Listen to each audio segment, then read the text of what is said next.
hours or even 60 days. It's extremely complex. But, I think we'll try and do what best we can do. I'm sure Aradhita madam would have already taken 3 classes for all of you. No. This is the second class. Yeah. This is the second class and I am here. Yes. Oh my God. Okay. That's right. Okay.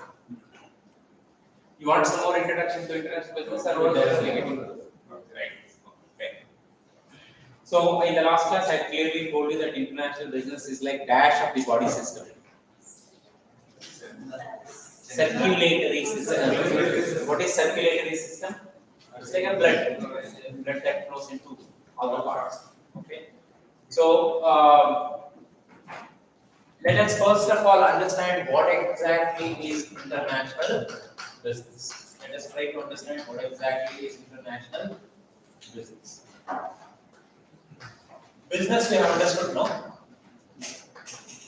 You know what is business?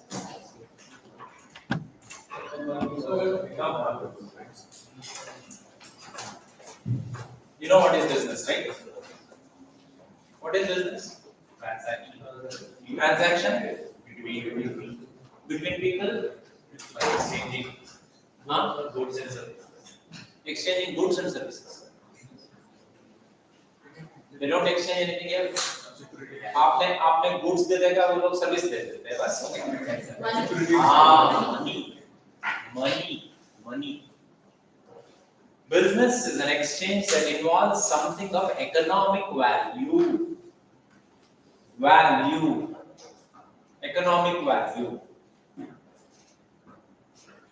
What is economic value to a producer? Money. What is economic value to a consumer? Goods, services, Happiness, comfort, luxury, need, want, satisfaction. All that is parts of economics. Economics, I told you in the last class.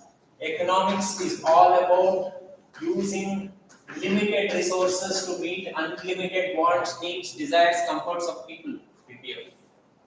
That comes later. Production possibility frontier. What is production possibility frontier? That also will tell you. See now, let us say for example in the world we are actually producing like this. Let us say this is the world's production possibility frontier by using all resources. What I told was, in case if you are able to put people into efficiency context. So that means to say, let us say India is known for information technology. So we are going to actually offer more and more information technology work to India. Let us say China is known for excellence in manufacturing. So we are going to give all the work of manufacturing to China. Let us say Saudi Arabia. Saudi Arabia is known for oil production. So we'll tell them, okay, produce as much oil as possible. Saudi Arabia and Venezuela, all those countries, we'll ask them produce as much oil as you can. Let us say, for example, Ukraine is known for wheat production. Let us say we'll encourage Ukraine to produce more of wheat because they can produce better quality wheat by employing minimum resources. So that means to say because the climate is like that, weather is like that, land is like that. So there is no point asking Madhya Pradesh people to produce or Andhra Pradesh people to produce wheat. What should we do? Andhra Pradesh people? Rice basket, rice. You produce rice. Punjabis, we should call them and tell wheat, go produce wheat. And in Mandya, we should tell them sugarcane. That means to say, give them more opportunities, give them more this thing, so that they can produce all those things most efficiently because the environment favors it, resources favors it, and then their knowledge also favors it. Because they have been cultivating sugarcane, wheat, or rice, whatever it is from long time, centuries. So they know the art of doing it. On the contrary, let us say if we reverse it, we tell Punjabis do sugarcane. Or you tell Mandya people, grow coffee. Or you tell, Andhra Pradesh people, don't grow rice. Rice is not good, a lot of carbohydrates. So produce something else. Then what happens is the whole ecosystem will fail and it is going to result in a collapse of their efficiency. So it is as good as actually asking Sachin Tendulkar to go and play football. What will happen? Huh? No one was suffering. That's what it is. In Kapil, there was a shining star in cricket, and later on he went to football. He was playing a small gully boy there, here and there. So that's what I'm trying to say. That you have to actually do something in which you are very efficient. So what happens is now the efficiency level is not fully utilized, not fully utilized. It is not optimally utilized. Because every country now, more or less come to a conclusion saying that Atmanirbharta, self-reliance. Can India produce everything that it needs? No, it cannot. It is impossible. If that was the case, do you think you would have imported oil from Saudi Arabia? You would have imported oil from Russia. Of late, when everyone is talking about India's import of oil from Russia, they say that they should not have done it. If we don't do it, then our economy collapses. Because you know what recently done, unfortunate but it is true, OPEC countries and plus includes Russia also, OPEC plus includes Russia also. What they have done is they have hiked petroleum rates for entire Asia, but they did not hike petroleum rates for USA. So they remain. They did not hike the petrol price for USA. Crude oil prices. Say petrol in the sense crude oil. US also have a great amount of reserves also. They have huge amount of reserves that we'll talk about it later. But having said that, they increase the prices for Asia. Now what options you have? The only option is reduce the oil importation from Gulf and then actually get oil from Russia. That's what we are trying to do. Otherwise, our people are going to suffer here. Other opportunities also are looking for. Very good. Because when petrol, diesel prices rise, everything else rises. And it is going to put a huge inflationary trend on our system. So it is not really good. Already we are touching almost like double-digit inflation, which is not good for us at all. RBI is constantly trying to stem the inflation rate by increasing the repo rate. But how far we can go? If we increase the repo rate, bank interest rates go up. And businesses will suffer. When businesses suffer, production reduces. When that reduces, again inflation goes up. So it's actually a very vicious cycle. Very vicious cycle. Yes, sir, you were saying this. No, right. I'm adding this. We can go for other things like Russia. Correct. So now, what I am trying to say is that the ideal economic scenario, if everyone is going to focus on their competitiveness, then possibility is that instead of this graph, we will have graph coming from here. That means to say the overall world, if you all work together like one family, then we will be able to actually increase the productivity of the whole world. Because the whole world knowing that we are all networked, we are all cooperating with each other, we are all focusing on our core competences, we will be able to produce more. So that is what is called as pushing the world's production possibility frontier. Pushing the world's production possibility frontier. See, some of these words are so very amazing, so very beautiful. It actually sits in your mind. See, whatever I have told you, PPF, it is still there in your mind. Because it's such a beautiful concept. Pushing the world's production possibility to the next level. Okay, in any case, now where are we? We are actually trying to understand what exactly this is. Business, please understand, extremely complex scenario that it creates, but then very simple answer. Because I'll tell you, if you remember, we had a course called Business of Business. The very reason we had that course, Business of Business, is because I was actually at some point in time conducting interviews for IBM. I was on the panel.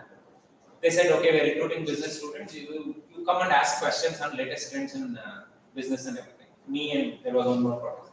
That professor, fancied himself asking very latest and very complex questions. Something like, do you know about world production possibility frontier? Do you know, what is the origin of the cryptocurrency? Do you know how cryptocurrency works? All those complex questions. And then, the whole panel was appreciating who you know so much and all those things. And I was sitting there quietly in between them, asked to ask one simple question. Okay, boy, please tell me what is business? Hi, girl. What is business? And to my amusement, 80% of the students did not give correct answer. That is the reason why in NSC I came back and then said we need to have a class on business of business, because How about studying the whole thing, not knowing what it is? We spent 2 years now studying how do we administer business management or business administration, whatever it is. We want to be our master of business administration, our business master of business management, not knowing what business is. It is exactly like marrying and spending the whole life with a person not knowing what his wife or a husband is. You don't know what that relationship is. What is the importance of wife or what is husband? You don't know, and then you spend whole life without knowing. It is like whole life performing prayers and pujas, not knowing what God is, what God is. The mistake can happen elsewhere, but then the mistake cannot happen in a place where you would like to be a master. So therefore, business, please understand, it involves an exchange of something of economic value. Unless you mention economic value, your definition is incomplete. Why I am saying this is, it is a two-way transaction. Exchange in the sense it is always two-way. What companies get? Companies mostly get money. There was a barter system, and that is not what it is now. Companies mostly get money, and then you get goods and services, and then which eventually will result in goods, services, experiences, whatever it is. Goods, services, experiences, ideas, whatever it is. Eventually resulting in meeting of your need or your want, your comfort, your style, whatever it is. It actually caters to something that you are actually looking forward to, or wanting to, or requiring to. Do I make sense? So now tell me what is international business?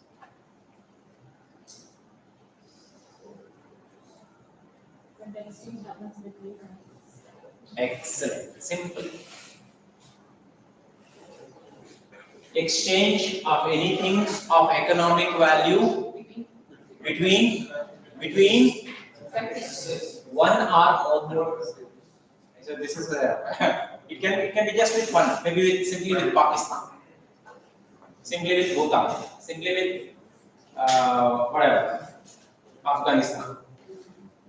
It can be one or it can be many countries. It is called as international business. So now, first of all, I would like to give you, I'll tell you, this is very important class. Why I am saying this is, most of the times we use something called international strategy, global, multinational. You may have heard companies which say we are an international company. Someone will come and say we are a multinational company. Someone will come and say that we are a global company. Someone will come and say we are a transnational company. And sometimes all these are interchanged in such a way that you will not realize the difference between anything correct, any of these companies. The other day we invited one person to do a demo lecture. I think it was for your juniors, a professor for international business. And then I introduced him very eloquently. You also know that? For juniors, He has come. And then he was talking very eloquently, and then I just gave a note to one of the students who was sitting next to me, and then I said, please ask if there is any difference between going international and going global. Ask. Is there any difference between going global and going international? And then the student asked the question, sir, I would like to know if there is any difference between going international and going global. I said, no, nothing, no difference. Global and international, you can actually use those words interchangeably.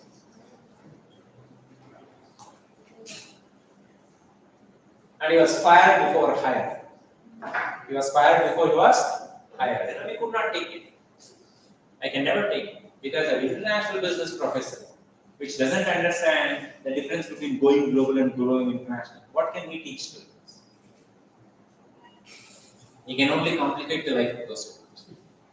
We did not hire him. That is a different story. And then he asked me a question. Okay, I think I should have been a little more deeper. I said, you have to be a lot more deeper. Try next time.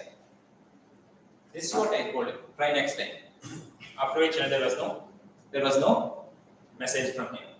Hopefully, I will not get it. I don't want to get it.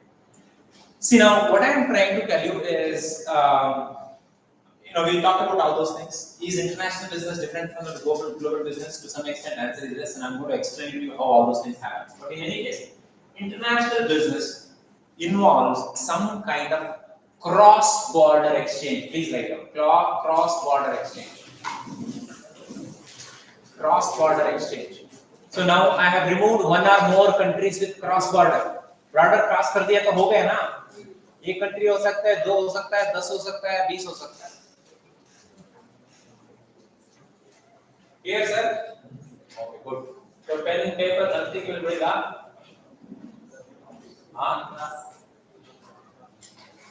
So you are directly reading your brain. Possible or not?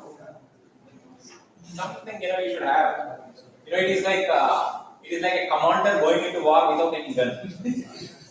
Pakistan is a fighting and this guy is like this. And unfortunately, it appears to me that you don't even have a girlfriend who can give you a sheet of paper.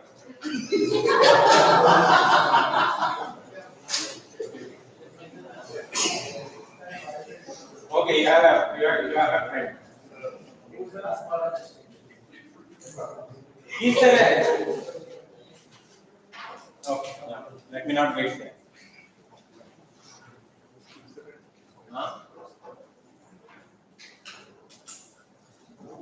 In the cross-cultural context, it's very, very interesting. It's very, very interesting. I don't know. I should not go there now because let's stay on course. There are so many things. Okay, right. International business eventually involves a cross-border exchange of something of economic value, but then cross-border exchange, something of economic value. You might ask me a question. Okay, Mr. Sridhar. Okay, then what constitutes international business? What are the types of international business? Here, you want to actually get something of substance. Now you need to know this, and this question more or less is asked in the examination. What are the types of international business? What are the types of international business? Okay, guys. Now I will write something here. I will write a type of international business. You have to tell me what is something that is going to be exchanged across the border. Across the border. You have to tell me. One form of international business. There are 4 forms of international business. 1, 2, 3, 4. Forms are types. Please understand. Examination, don't get confused. Forms are types of international businesses. Mostly they go with forms of international business. But then types are also sometimes asked. Answer is the same. There are 4 forms of international business. Let us say there is something called as international trade. International trade is a form of international business. It is a form of international business. Now tell me what is exchanged. Cross-border exchange of what? Goods and services.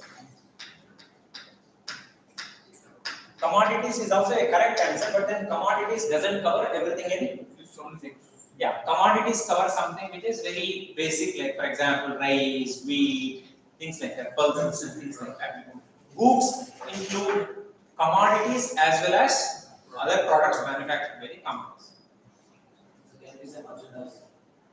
Merchandise also includes, to some extent, it has a more focus on goods, not on services. So best thing is to actually say goods and services. Merchandise essentially focuses more on finished products. Finished products which are ready to be sold or ready to be displayed. But then it doesn't cover raw materials, it doesn't cover services, it doesn't cover even quite a few things. Let us say I'm going to tell you what it doesn't cover. So therefore, best thing is to use goods and services. It doesn't cover everything. Goods cover your merchandise, your commodities, and of course services, all those services. Okay, is a cross-border. I'll give you a small. Let us say you have a Pizza Hut company in the United States. Okay. Now someone is actually sitting in Bangalore and taking the orders for someone who would like to eat pizza in California. I think you all know. The Pizza Hut take orders for American clients where? India. In India. Orders are processed from here. Earlier, of course, there was no online order and all those things. There was a call. They used to say call 1-800 number in order to order a pizza. Give your, all those orders were taken in India. So someone dials in California, or let us say someone is actually dialing from, let us say Texas or Massachusetts or Boston or anywhere. They call, it dials India. Someone will pick up in India who has been trained to speak in American accent. Of course, you will clearly know that he is an Indian. Because it is artificial accent. Hi Steve, how are you doing this morning? I used to ask her, "Desi dikhta hai aap?" हाँ कैसे पता चला? मैंने we have seen this straightforward. This thing. Then I used to ask, "Where are you from?" I don't know whether I can disclose it or not. I know you are in Bangalore. हाँ यार कैसे पता चला? So because that is a published case study, everyone knows, but only business students should read all those things. So they will dial here and then they take the order, enter it, and then pizza is delivered again in California, Texas, Massachusetts, wherever they ordered from. So now let us say take that as an example. Is it a good? It's a service. It's a service. Is it a cross border? No. Yes. Why not? Because sir, actually service is provided from here. So whom But are you servicing? okay. Whom are you servicing? I'll give you another example. Let us say, for example, a laptop went bad. Laptop went bad in America. Or let's say France. Laptop went bad in France. You are in Paris. You are trying to call Microsoft Office. Where it is? Dials India. That's what call centers are. Babies, those are call centers. Call centers are the centers which would actually answer the queries and do the work of international clients. International clients. If a laptop of a French guy goes bad and that actually dials, when he dials the number, it actually comes to India. Or someone, do you know WhatsApp support and all that? WhatsApp support, live chat and all that. Where are they? The names are fancy. Jinsey, Cynthia, Jessie, Julie. Correct, you're right. But all those names, Christine, all those names. But then, that is nothing but Bharati, Gomati, Sita. Sitting and going from India, somewhere in India. They, when they call you, I'm Martin, I'm calling from so and so. Hey, they say like, hey, what is your name? Tell me properly. No, my name is Michael. Hey, what is this Martin? International customers don't understand. Obviously. So let us say, see, familiarity of the names is very important. For an American customer, if you say that I am Jaya Lakshmi, Vijaya Lakshmi, it takes a lot of time for them to really understand. What kind of a name? Where are you coming from? India, I take the phone down. See, there is also a perception. They don't want to really see the mental perception is very important. When you call, you would like to know that the person whom you are calling is somewhere very close to you, and then it should feel as though someone is actually helping you. If you realize that your call has hit India and someone is trying to help you from India, you already feel the distance. And then they'll put it on notice, this thing saying that someone was trying to help me from India. What kind of a company this is? They don't have even a technical support center in United States of America or France, whatever it is. You look at the complex. In any case, that is one of the international trade, trans-border exchange of goods and services. You might ask, okay, sir, they gave a service. What did these people get? Where is the transaction? Where is the exchange? Where is the exchange? Where is the exchange? See, Cynthia, Julie gave a service. Technical support is also a service. Okay, medical transcription is a service. Whatever it is, okay, let's get there. What did they get? Salary. Where is it coming from? Company. International. Obviously. Dollars would have come to the Come. Indian subsidiary pays the salaries. Clear? Another one I write, you have to tell me what it is.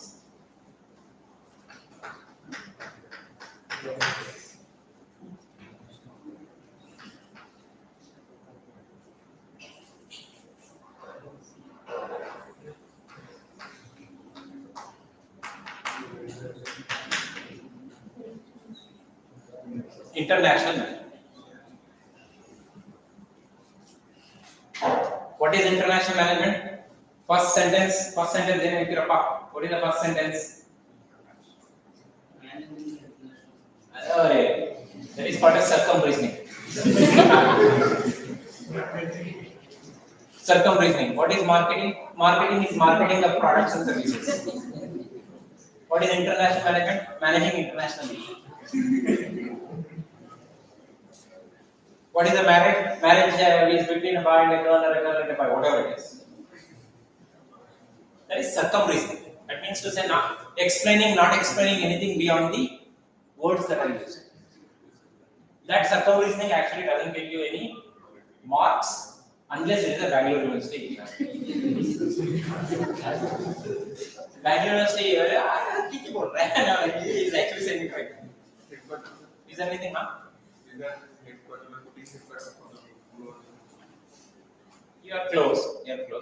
Okay, now let me ask you one thing. Sir, Bar citizenship.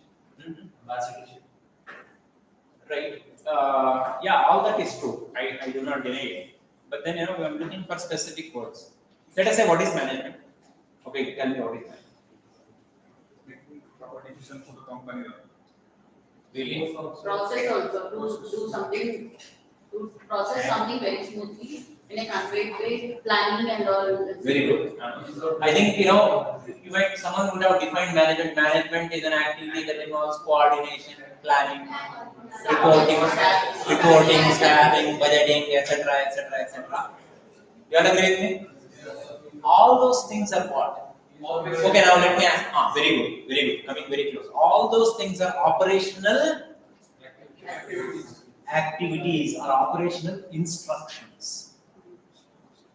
Operational instructions. So that means to say international management is all about cross-border movement of managerial instructions or directions. You might ask me a question, Sridhar Murthy, what is the difference between instruction and direction? Instruction is normally, it will be systematic. Say I am instructing you, I am systematically telling you what to do. Direction is like that, Karvaya. Okay. Directing is basically not allowing people any flexibility. It is like telling what to do. So that means to say cross-border flow of instructions or directions which are managerial in nature is called as international management. Huh? Sir? Example. You want example? Very good. For example, there is an Apple company in California, correct? Yes. Apple's design studio is in California. Design studio is where? California, America. United States of America. Design studio is there. That's where they design the Apple phones. Apple phones or any Apple product. Then who manufactures it? China. United States of America doesn't manufacture even one iPhone. Does not manufacture even a screw of an iPhone. There is no manufacturing in the United States. It happens in China and then Bangalore. Recently, there was a huge strike that happened somewhere in Kolar. Very good. There is a this thing industrial area in Narsapur, which is close to Kolar. That's where Apple actually manufactures some parts of Apple iPhones. And there was a huge problem in that factory, and then they were fined for several thousands of dollars, and then employees went berserk. They destroyed the whole factory. Employees. Because Apple doesn't manufacture, let me tell you, Apple doesn't manufacture.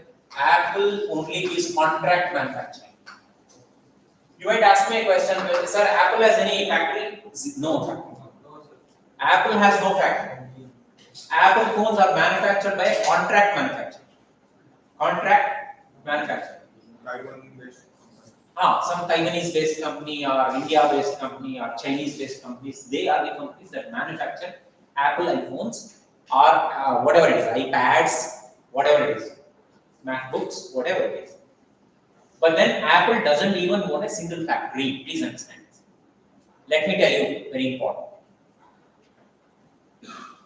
Every time when we go to Bata showroom, we tend to think that Bata is Indian. Unfortunately, Bata is not Indian. Bata is a Canadian company. Point number one. Point number two, we assume that Bata manufactures shoes. Bata makes shoes. Bata doesn't even have a single factory.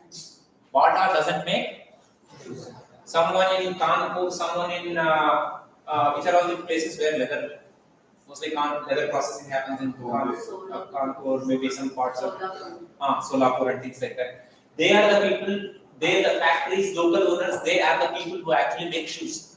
Only thing what they do is they want to put this stamp as Bata. That's all. The Bata doesn't manufacture anything, but Bata would give designs. What will be raw material? Raw material doesn't give.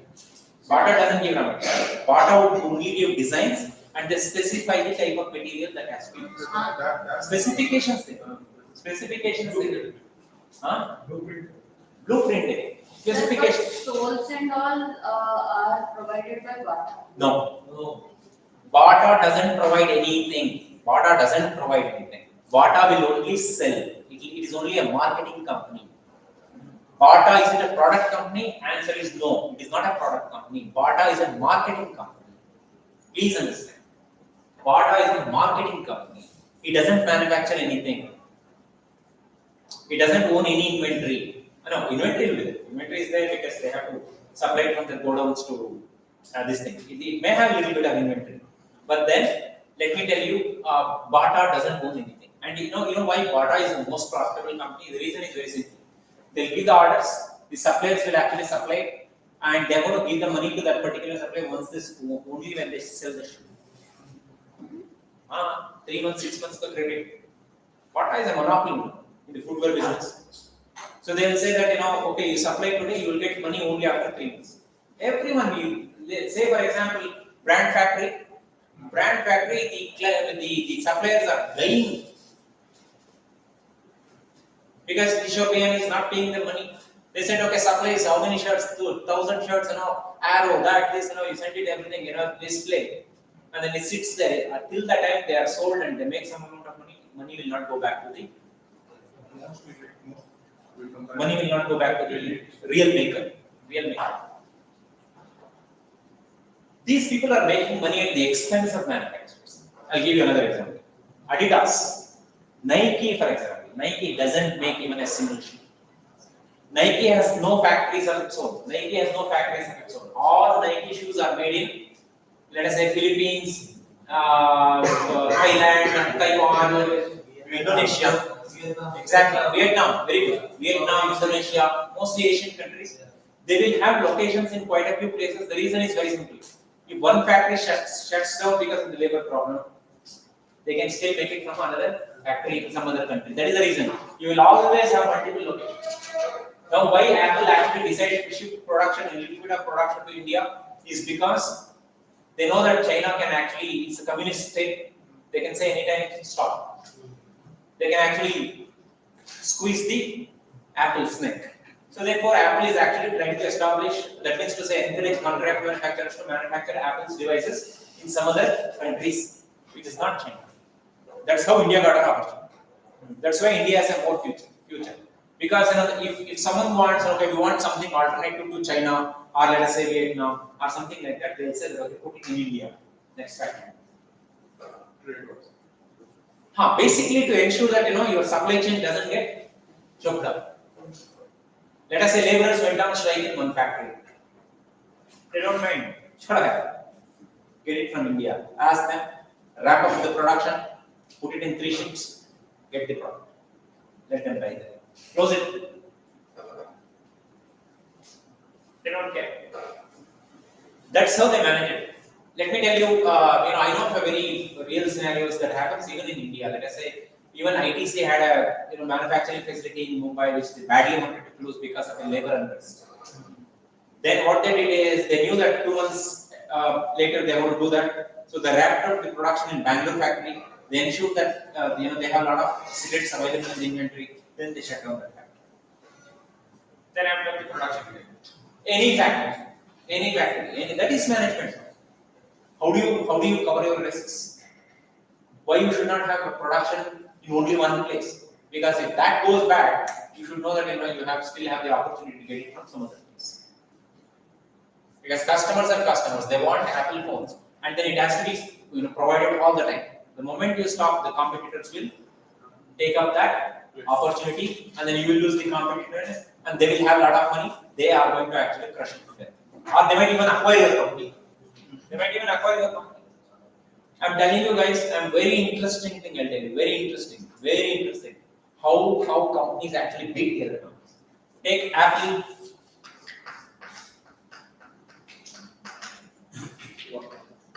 Nokia. Fascinating example. Fantastic example. You know that Samsung came in between? Samsung started making good business. Samsung went roaring, and then Nokia started crippling. And Nokia had no option but to declare bankruptcy. Okay? Smartest move by Apple. Can anyone guess?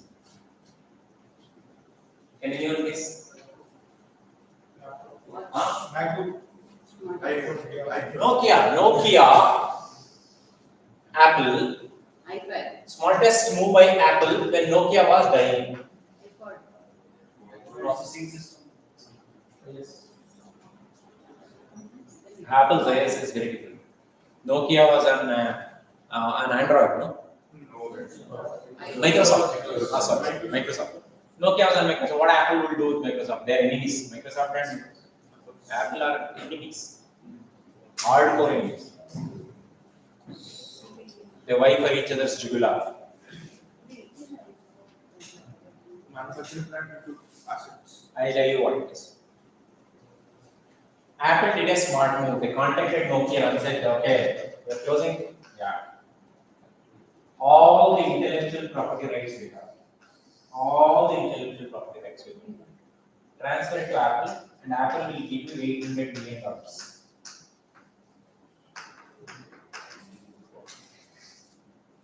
$800 million. Nokia said, please give. Apple gave, and then took all the intellectual property rights which are in the name of Nokia to be Apple's legacy. And you know how much Nokia has spent on their IPRs, various processes, various systems, and various circuits, various this thing. They would have spent close to about, there was an estimation saying that $20 billion worth IPRs. Apple would have spent 10 years. And $20 billion in order to produce the kind of IPRs that Nokia had. They simply took the IPRs and made it into intelligence, smartness, quick moving business. Nokia doesn't need the IPRs because they are dying. What a dying person, what he will do is he will eat the soup and red tape your shoes. It doesn't do anything. No? And there is one person who will guess, I will give you 10 rupees. What's it? You can mostly utilize for some several years, like 20 years, max life. That is enough. No? Sometimes there are secrets, that secrets are never revealed to anybody else. They don't even file for patent sometimes. There are many secrets. Do you think Coca-Cola's formula has a patent?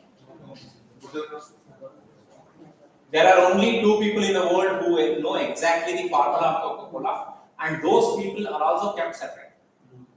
They will not travel in the same plane. They don't know who is the next person. 50% of the formula is known by A. Another 50% of the formula is known by B. B doesn't know A, and A doesn't know B. They don't know. A lives somewhere in a different country, B lives somewhere in the country. They don't know who they are. What's that? Huh? Yes. I'm sorry. Huh? They will have the flag. See, the person who is keeping the formula doesn't keep only in the mind. He would have also kept it in some locker, he would have locked it, and only he knows. Recently, it happened. No, I think they were actually trying to scoop the ocean bottom, and they discovered huge chunks of currency someone has dumped it and gone.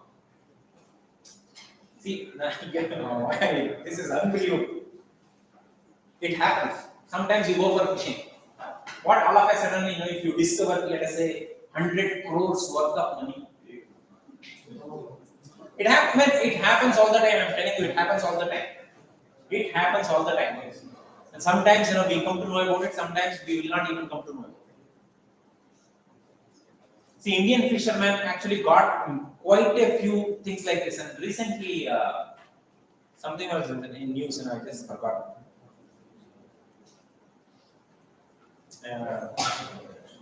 Anyway, these things happen. For example, many ultra rich people who would have actually hid their money in forests, maybe deep ground, somewhere. If they die, it's gone. But we don't know, maybe 100, 200, 300 years later, sometimes you are trying to do something, you are digging the ground and you get the possible. We want this. We want this. Whatever it is. So that's what it is. See how secrets are kept. Secrets are kept in a way that you don't know how. Because if you know how, then you will try to get that. You will try to get it. Actually, I'll tell you one interesting story. In 1970, when there was a nationalization move by the Indira Gandhi government, when all the assets of the foreign companies were nationalized, Coca-Cola was asked a question. You can continue to stay back in India, provided you reveal us what is the secret of Coca-Cola. So that means the government of India would like to know what is the formula that you are selling here. Do you think Coca-Cola would give its formula to Indian government, where no secrets are kept? Really? Let us say, for example, if they see some value, let us say if this is 10 crores, 20 crores, 30 crores in somebody's house, it should not become public. They should keep it confidential, file the charge sheet, then take them through the legal process. But then the moment the moment they seize all that material, next day it is on the table, and then everyone is taking photographs. Even media would tell you how many bundles are there, approximately 25 crores and all that. So that is the unfortunate thing. So Coca-Cola had they given formula to Indian government, by now every other house in India would have had a Coca-Cola factory.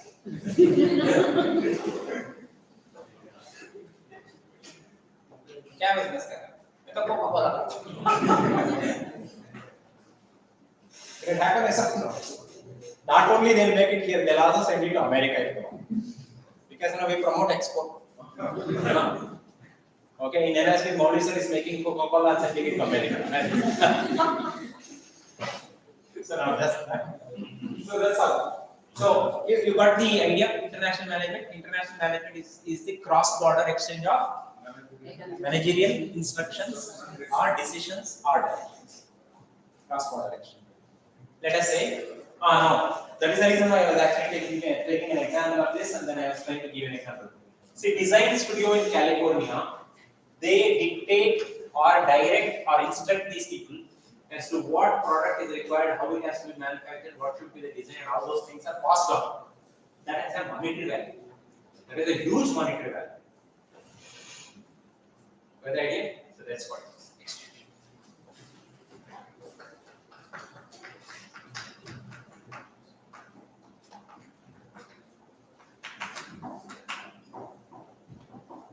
Real estate. No. What is crossing the border? Real estate cannot cross the border. Money. FDI, Real estate can cross the border. Land is here only. Capital. FDI, Capital. Cross-border flow of capital or money, you can say. Money or capital, whatever. I think money is better. Cross-border transaction that involves money is an international investment. International investment, of course, is of many types. Many types. One is, of course, direct investment and portfolio investment. Direct investment, indirect investment. Direct investment is Equity. directly involving in the company's affairs, that is direct investment or indirect investment. And then this is portfolio investment is indirect foreign investment, indirect foreign investment is portfolio investment in the sense you're only investing in the shares of some company or the securities of the government, in which you don't have the decision making power. What is the difference between direct investment and indirect investment? In direct investment, you have the voting rights, you have a saying, you can go attend the general body meeting, you can talk, you can pose questions, you can see, you can verify. So because you have a direct control on the company, that is called as direct investment. In indirect investment, let us say I have investment in ITC, I have investment in Unilever, I have investment in other companies. My rights are limited. There is nothing that I can do. Because it's stock investment in the stock. They do business, they earn profits, and then part of profits I get, but then I don't have a say.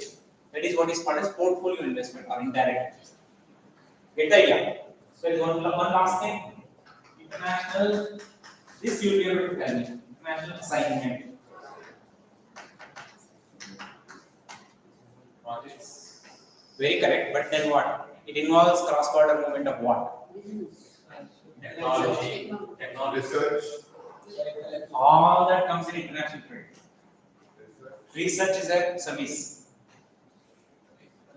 Assignment में क्या? Job. Sir, Very close, very close. Projects. Job, projects, all that involves cross-border movement of what? Work. business. Work. Work doesn't go. All of you are very close.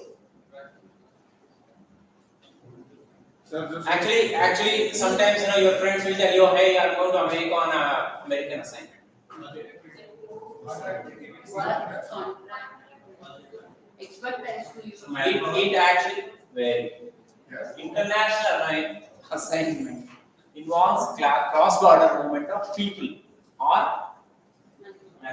manpower. That's why your friends will tell you, so I'm on an international assignment to America. I'm going next week. Get the idea? So that means to say they're going abroad on an assignment. So assignment eventually, you are assigned to do that job. That means to say international assignment eventually involves cross-border movement of people or manpower. It can be women power also. It's a gender-biased society. Everything man. I'm so tired of it. Cross-border movement of women power.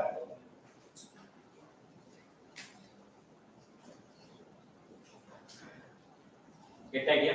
So these are the 4 forms of international business. I heard the bell, and thank you very much. Hope you got something out of this class. Thanks.